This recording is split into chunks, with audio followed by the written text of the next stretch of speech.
La lluvia golpeaba con insistencia la ventana del pequeño apartamento de Lucía mientras sus dedos deslizaban sin esperanza anuncios de alquiler imposibles. Había perdido la cuenta de los meses buscando algo que su precario sueldo de asistente de biblioteca pudiera permitir. Hasta que apareció. Casa histórica completamente remodelada. Alquiler mensual increíblemente bajo. Disponibilidad inmediata. Contactar con la agencia Heritage Properties. La fotografía mostraba una estructura de madera de 2 pisos con porche envolvente, ventanas ojivales y un jardín descuidado que parecía susurrar historias. Lo extraño era que no tenía dirección visible, solo coordenadas. Sin pensarlo 2 veces, Lucía marcó el número. 2 días después, firmaba un contrato sorprendentemente sencillo y recibía una llave antigua. Ella estaba muy feliz que al fin tendría un lugar tranquilo para vivir. La casa, situada en el límite del bosque de pino antiguo, resultó ser aún más imponente en persona. La remodelación mencionada en el anuncio consistía principalmente en una gruesa capa de pintura blanca que cubría cada superficie interior, dando al espacio un aspecto quirúrgico y artificial que contrastaba grotescamente con los pisos de madera originales, arañados y cargados de historia. Durante la primera semana, Lucía dedicó sus energías a desempacar. Fue al tercer día, mientras acomodaba libros en la estantería del estudio del primer piso, cuando encontró el primer juguete. No estaba en una caja suya, sino colocado cuidadosamente detrás de una fila de novelas clásicas que acababa de colocar. Un títere de madera con articulaciones de alambre, vestido con harapos de terciopelo descolorido. Su rostro, tallado toscamente, mostraba una sonrisa desproporcionadamente amplia que dejaba ver dientes puntiagudos. Lucía lo atribuyó a algún olvido de anteriores inquilinos y lo guardó en una caja de cosas por identificar. Pero los juguetes seguían apareciendo. Una muñeca de porcelana con los ojos pintados de negro sólido, sin pupilas, la encontró dentro de una olla vacía en la cocina. Un sonajero con cabezas de animales deformes apareció bajo su almohada. Un caballito de balancín, pequeño y antiguo, con el rostro tallado como el de un anciano sufriente, lo descubrió en el rincón más oscuro del sótano. Cada objeto tenía una cualidad táctil desagradable, como si la madera o la tela retuvieran un frío que el ambiente no justificaba. Decidida a reclamar la casa, Lucía subió al ático con cajas de objetos de temporada. El espacio era bajo, polvoriento, y el olor a madera vieja y algo más, a tierra húmeda y cera quemada, era palpable.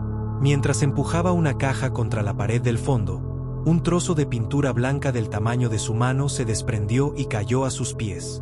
Bajo la pintura, descubrió un dibujo. Un garabato infantil en apariencia, hecho con carbón o algo similar. Representaba una figura alta con un sombrero puntiagudo sosteniendo la mano de una figura más pequeña. Los ojos de ambas figuras eran simples puntos, pero la disposición de estos transmitía una desesperación que traspasaba la simplicidad del trazo.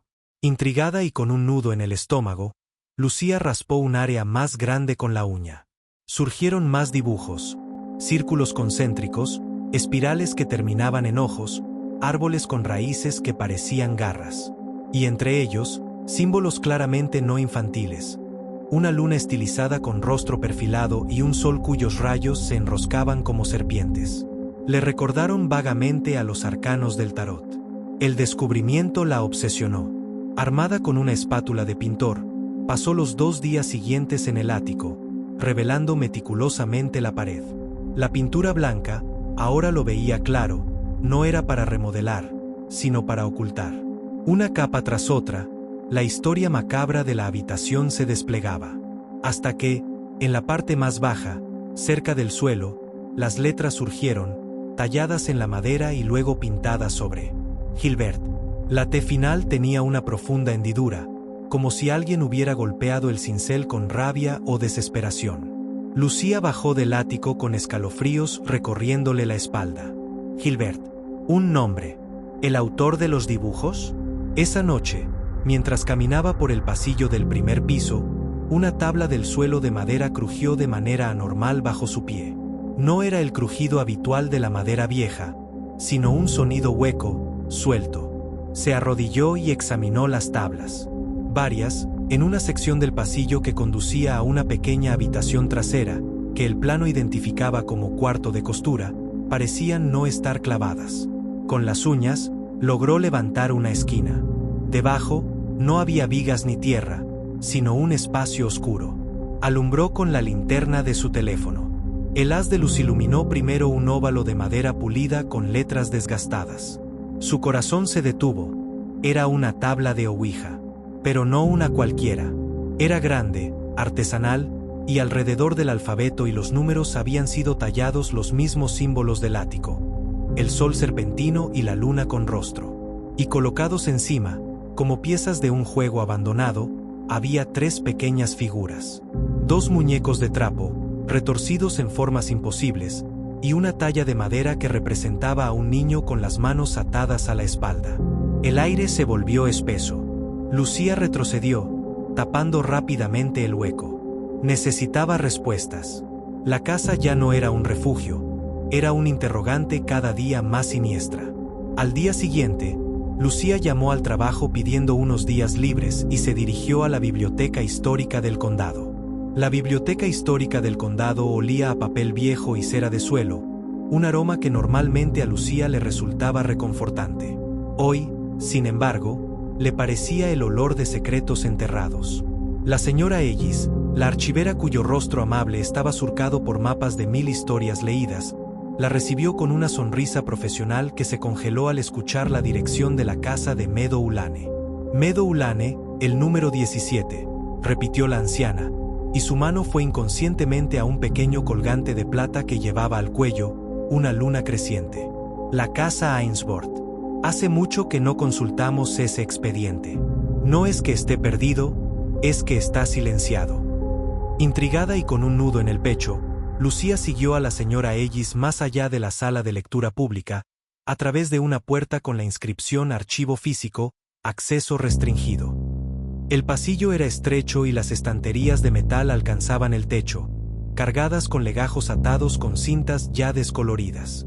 No está en el sistema digital, explicó la señora Ellis en un tono bajo, casi conspirativo, mientras buscaba con un dedo tembloroso en una hilera de carpetas marcadas con años. Hubo una digitalización selectiva a finales de los 90. Algunas historias, la comunidad prefirió que descansaran en papel. Encontró lo que buscaba: una carpeta delgada, de color marfil oscurecido, sin etiqueta visible. Al sacarla, una nube de polvo danzó en el haz de luz de la bombilla desnuda del techo. En la pequeña sala de consultas, bajo la luz fría de un flexo, la verdad comenzó a desplegarse. Los documentos eran escasos pero elocuentes. Un plano de la casa de 1912, donde Lucía reconoció con un escalofrío la distribución, incluyendo el cuarto de costura que ahora albergaba la Ouija. Recortes de periódico amarillentos del Chronicle del condado. Breves notas sociales sobre la distinguida aunque retraída familia Ainsworth que llegó de Out East. Un pequeño aviso de 1923 ofreciendo una recompensa por información sobre el paradero de Gilbert Ainsworth, de 7 años, desaparecido desde la noche del 31 de octubre. Y luego, el silencio. No había seguimientos, no había resoluciones. El informe policial mecanografiado era parco y frustrante. Describía a los padres, Jonathan y Eleanor, encontrados en estado de shock severo e incoherencia, incapaces de dar cuenta del paradero de su hijo. Mencionaba que la casa estaba en orden, aunque con signos de actividad ritualística en el ático. Aquí, la señora Ellis señaló con un dedo arrugado las anotaciones al margen, escritas con una caligrafía apretada y enérgica. No pertenecían al informe oficial, sino a notas del oficial al cargo, un tal sargento Donovan. Las notas de Donovan eran la clave. Lucía las leyó con la respiración entrecortada. 2 de octubre de 1923. Entrevista con vecino, señor Peterson. Reporta cantos en lengua antinatural y velas azules en las ventanas del ático durante la luna nueva. Menciona el nombre, Hijos del Sol y la Luna. Investigar. 5 de noviembre de 1923. Oficina del sheriff ordena no ahondar en línea de culto. Presión del alcalde. Enfocarse en desaparición. Asterisco Note 10, 1923. Revisión de ático propia. Símbolos: sol/diagonal, luna/diagonal, espirales, cubren paredes. No son pintura, son quemados o tallados. Olor a cera y algo dulzón, nauseabundo. Encontrado pequeño juguete de madera, caballo con rostro humano, roto en esquina. Padres no reaccionan a evidencia. Asterisco. 15 de noviembre de 1923. Teoría personal. Ritual de la secta salió mal. El niño no se escapó. Fue ofrecido. Los símbolos no son decoración, son una invocación. Pero, ¿para qué? Caso cerrado por falta de cuerpo y testigos cooperativos. Sellaremos el ático y la casa se venderá. Esta tierra tiene una sombra ahora. Lucía levantó la vista, los ojos nublados por el horror. Sacrificio, murmuró, la palabra pesando como plomo en su boca. La señora Ellis asintió lentamente, su rostro grave. El sargento Donovan renunció al departamento un mes después. Murió en un accidente de caza, solitario al año siguiente. Los rumores dicen que nunca dejó de investigar por su cuenta. La anciana hizo una pausa, bajando aún más la voz. Y hay algo más, querida. Algo que no está en el expediente, pero que mi abuela me contó. Ella era joven entonces, y vivía cerca. Lucía se inclinó hacia adelante, el corazón latiéndole con fuerza en los oídos. Los hijos del sol y la luna no buscaban solo adorar, buscaban abrir. Creían que en los límites entre la luz y la oscuridad, en los equinoccios y lunaciones, se podían rasgar los velos de la realidad. Y para ello, a veces, usaban llaves. Objetos cargados de intención, de dolor, de promesa. Juguetes de un niño puro, por ejemplo.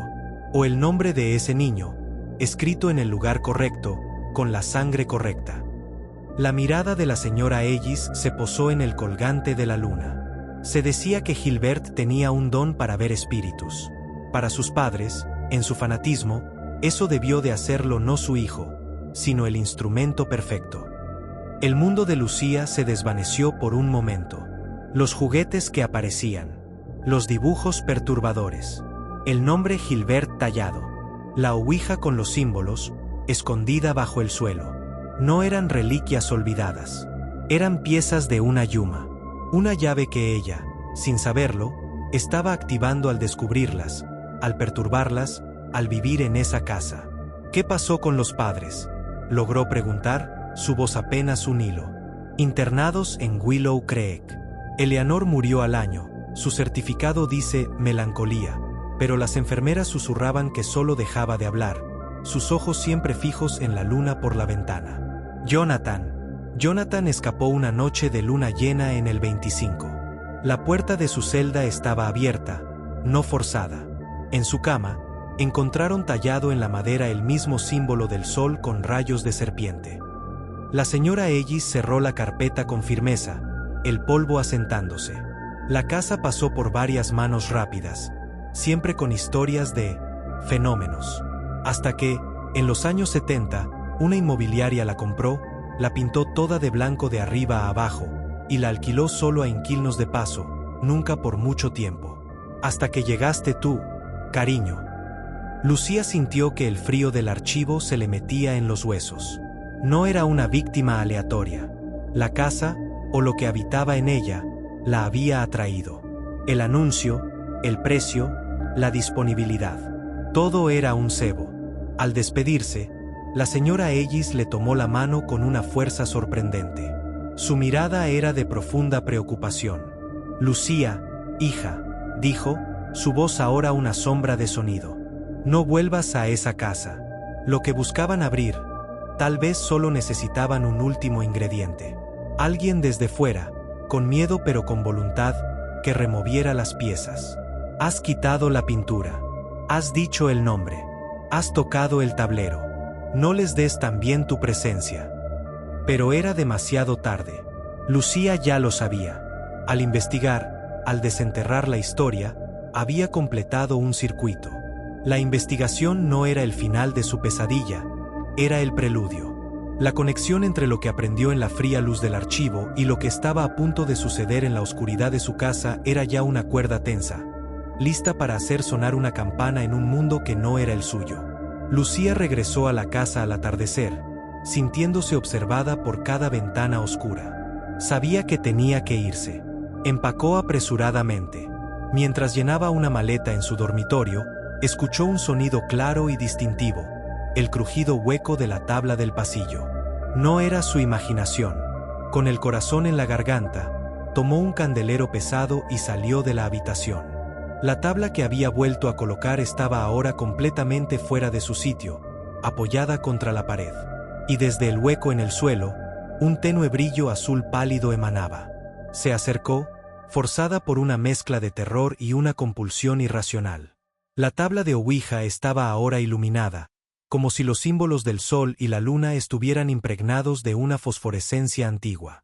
El puntero, un triángulo de vidrio oscuro que no había visto antes, descansaba en el centro. Y entonces, sin que nadie lo tocara, comenzó a moverse. Se deslizó con una suavidad espantosa, deteniéndose letra por letra. Gilbert no está feliz. Lucía soltó un grito ahogado. Del hueco en el suelo, una mano pequeña, pálida y semitransparente emergió, seguida de un brazo.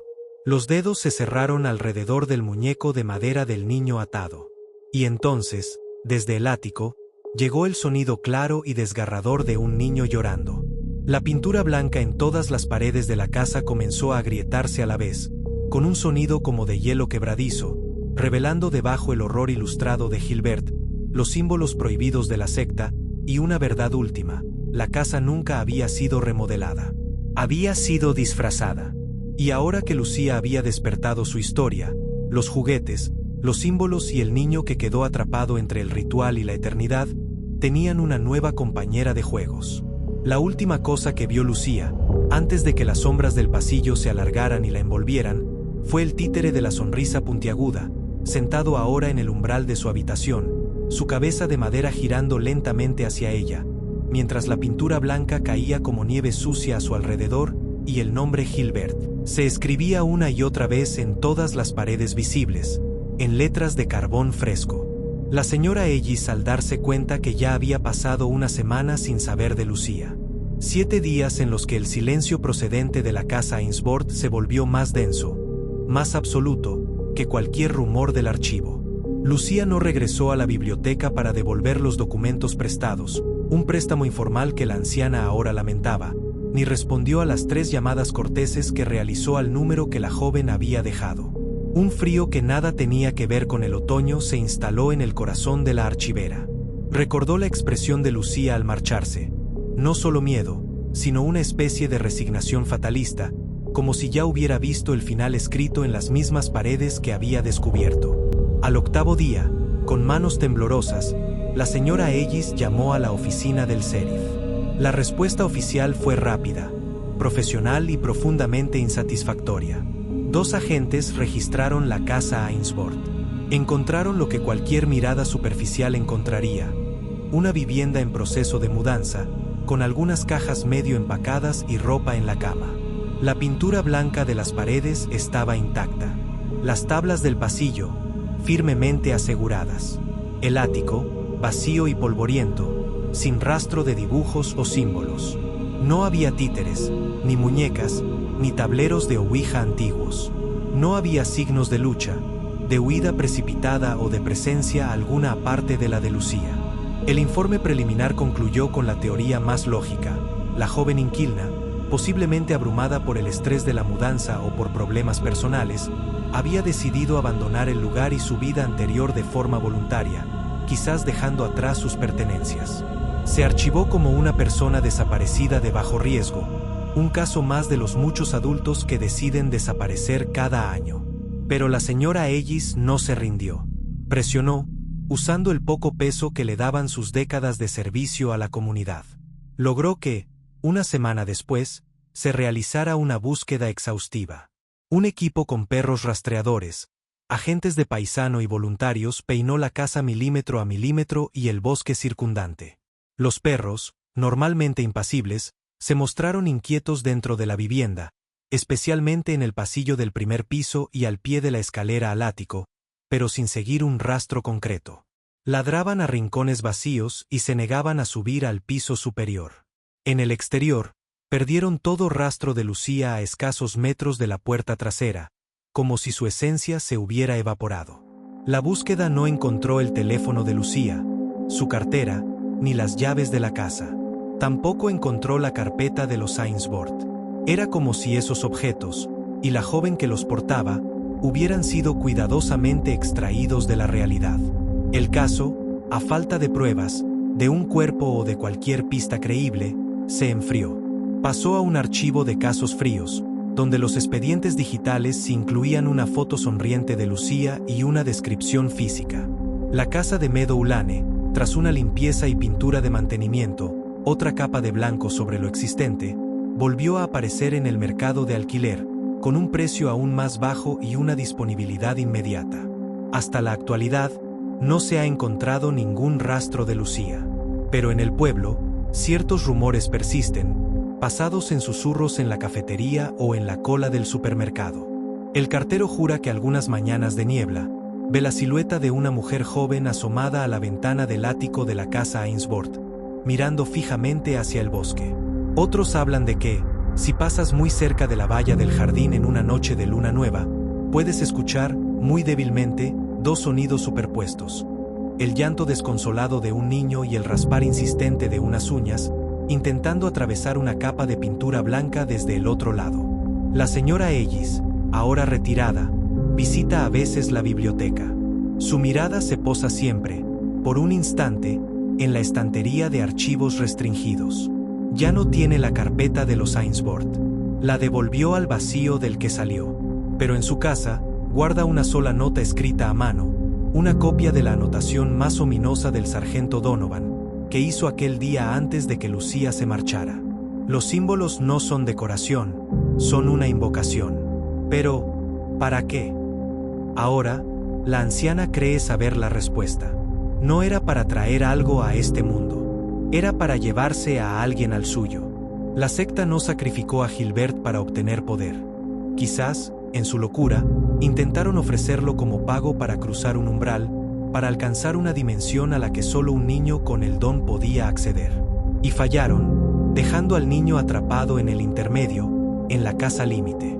Lucía, con su curiosidad, su miedo y su voluntad de descubrir la verdad, fue la ofrenda perfecta para completar el intercambio fallido de un siglo atrás.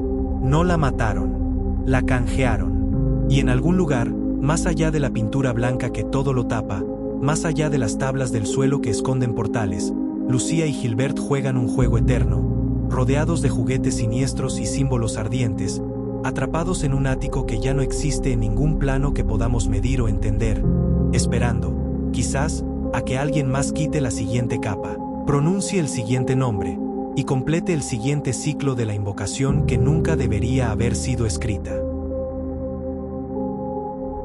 Antes de que te vayas, si todavía no lo has hecho, ¿qué tal si te suscribes?